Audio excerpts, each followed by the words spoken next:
안녕하세요. 크래플 처치 존 목사입니다. 오늘 함께 나눌 말씀은 지난 주일의 말씀을 한번 리마인드하는 시간을 가지려고 합니다.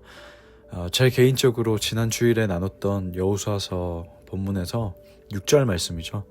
너는 그들의 말 뒷발줄에 힘줄을 끊고 그들의 병거를 불태워라는 말씀이 아직도 기억에 남아 있습니다. 우리가 인생이라는 시간에서 끝없이 마주하게 되는 여러 일들이 나의 그 마음과 감정을 집어삼킬 때가 있습니다. 여러분, 불안과 근심과 염려가 왜 찾아옵니까? 첫 번째 출발은 끝이 아니면 어쩌지? 이것이 무한 반복되는 것이 아니야? 라는 생각으로 출발합니다. 최근에 저희 어머니께서 선교지에서 이제 가셔서 침 같은 거 있잖아요. 그 부항 그걸 맞으셨는데 몸에서 막 요산이 막 나왔다는 거예요. 저에게 보여주진 않으셨는데 그 온몸에 그 요산이 나와서 막 흉터나 이런 것들이 나와서 이제 약을 바르시고 막 이제 그러시는 거예요. 근데 그 요산이라는 것이 찾아보니까 몸 안에 이렇게 요산의 성분이 많으면 통풍이 오고 어쨌든 여러모로 몸에 좋지는 않습니다. 그러니까 그 몸에 좋지 않은 것이 몸 밖으로 나왔으니까 얼마나 그것이 따갑고 쓰라리고 그렇습니까? 그러니까 제가 너무나 걱정이 되는 것이죠. 그리고 제가 그때 그 순간에 잠깐 저희 집에 이제 계셨었는데 제가 이제 어머니 손을 봤습니다. 손을 보고 어머니 얼굴을 보고 어머니 다리를 보고 하는데 이제 부산으로 이제 가시고 나서 며칠 동안은 불안, 근심, 염려가 제가 가득한 거예요. 아프시면 안 되는데부터 시작해서 시작했던 그 생각들이 그래서 내가 빨리 성공해야 하는데 라는 결론까지 매일 밤 잠들기 전에 생각을 했던 것 같습니다. 성공이라는 것이 제가 나쁘다라고 말을 하는 게 아닙니다. 그런데 저의 동기는 소위 목회 성공이라는 것을 해서 큰 집회에 설교하는 것도 보여드리고 싶고 잘 모시고 싶고 그런 마음들이 막 드는 거예요. 뭐 그런 생각들 할 수도 있죠. 어머니를 생각하는 마음에서 출발한 게 뭐 대단히 제가 나쁜 계획을 세운 것도 아니고 그럴 수 있죠.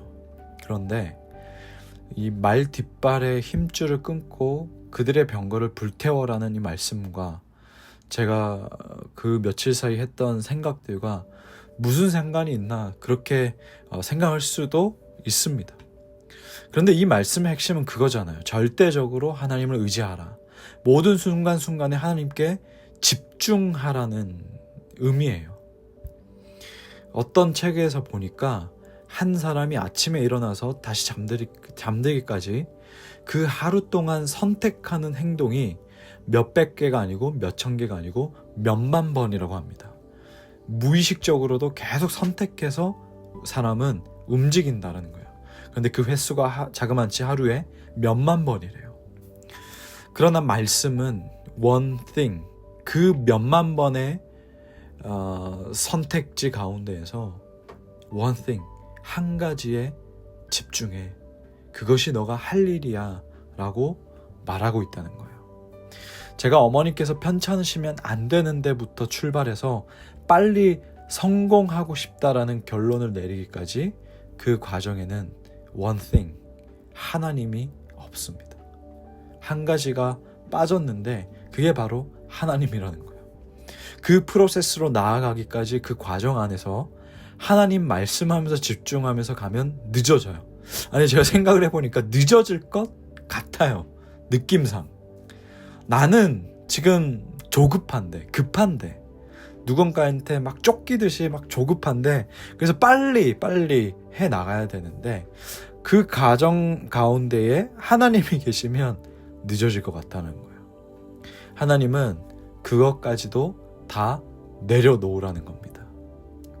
저에게 있어서 everything은, 모든 것은 가족이에요. 6.25 사변 때 북한에서 내려와서 의지할 것은 가족밖에 없었던 그 제 가족들의 삶의 형태와 정신이 저에게도 고스란히 전해졌습니다. 저의 동기와 힘은 가족일 때가 많습니다. 일례로 목회를 때려치우고 싶다라는 생각이 들었을 때 어머니의 희생을 생각하면서 참은 적도 있습니다. 뭐 이것이 순수한 동기든 아니든 간에 저는 그랬습니다. 그렇다면 반대로 one thing으로 집중해야 할 때 가족이 오히려 저의 정신을 분산시킬 때도 있다는 겁니다. 사역자로 살아간다는 것이 스포트라이트 받는 곳에서 설교 잘하고 내려오고 칭찬받고 그것이 모든 것이 아님을 깨달을 때가 있습니다. 그런 거죠. 주일학교도 없고 첫째, 둘째가 교회에서 지루해하는 것이 보일 때 이 one thing, 한 가지에 집중하기 어려울 때가 있습니다. 그럴 땐 그냥 막연하게 교회가 더 커졌으면 좋겠다 이런 생각도 합니다. 미래는 모르겠지만 하나님께서 선교지 보내시면 결단을 해야 할 때 아마 제 안에서 그 안에 one thing을 방해하는 것이 가족의 안전, 안위, 가족이 불편함을 겪지 않는 것이 더 우선이 되어서 하나님 이것만은 나의 one thing이 되지 않게 해주십시오라고 할 수도 있습니다.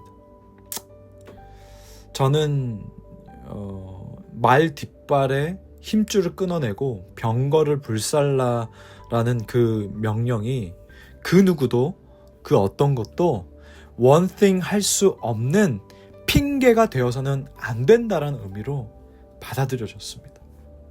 이 말씀을 다시 곱씹고 다시 되돌아보고 묵상을 하다 보니까 저는 그렇게 받아들여졌습니다.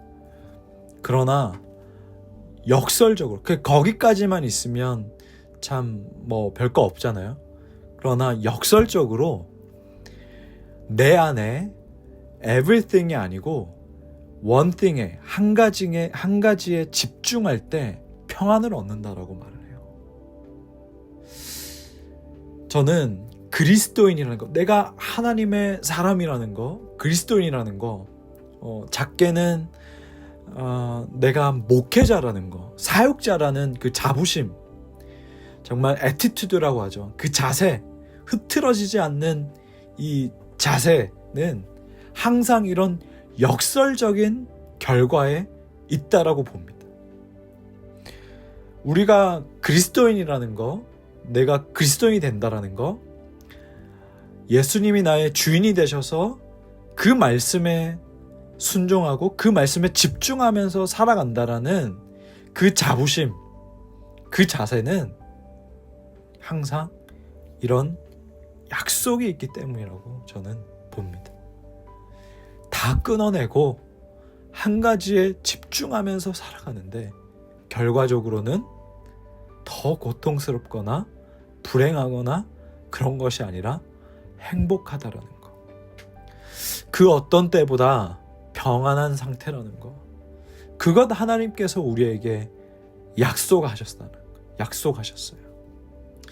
예수님께서 십자가에서 살점이 떨어져 나가는데 결과적으로는 그것이 살리는 길이고 그것이 생명의 길이고 그것 해야 너희가 살아나 라고 말씀하셨지 않습니까? 그래서 죽으시고 부활하시고 예수님의 죽음과 부활이 우리에게 행복을 주고 생명을 주고 평안을 주고 평안을 주는 것. 그래서 우리가 동일하게 나의 십자가를 지고 그분에게 갈 때 역설적으로 그분의 멍에를 지고 그분께 나아갈 때 우리가 참된 쉼을 얻는다라고 마태복음 11장 말씀에 그렇게 11장 27절에서 30절 말씀에 그렇게 약속하지 않습니까? 성경 말씀을 보면 항상 이러한 공식들이 있습니다. 여러분, 자부심을 가지십시오. 그리고 여러분의 자세가 흐트러지지 않기를 간절히 바랍니다. 한 가지에 집중할 때 우리는 평안을 얻을 줄로 믿습니다. 그런 의미에서 그분의 음성에 집중하며 살아가는 하루 되기를 축복합니다. 왜냐하면 하나님은 내게 가장 좋은 것을 아시는 분이시기 때문입니다.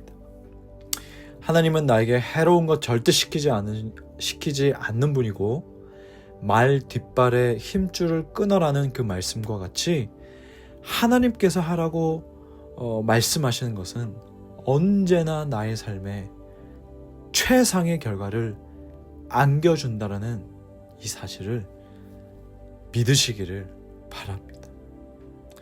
오늘 하루도 주님의 음성에 집중하기를, 그 한 가지에 집중하면서 살아가기를 주님 이름으로 축복합니다. 기도하겠습니다.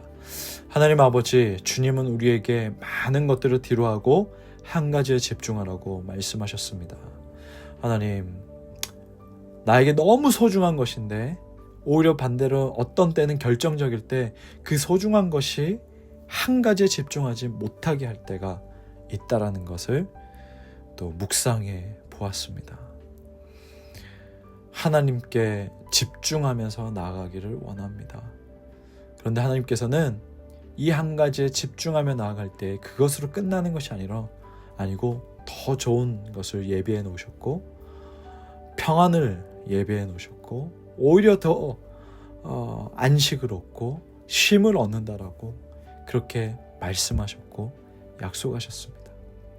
정말 우리가 그리스도인이라는 것, 하나님의 사람이라는 것은 정말 역설적인 이 결과에 있다라는 것을 알고 자부심을 가지고 흐트러지지 않고 정말 집중하는 자세를 가지고 항상 주님의 말씀에 귀 기울이고 아버지의 음성에 귀 기울이며 살아가는 우리의 삶이 될 수 있도록 성령님 이끌어 주시옵소서.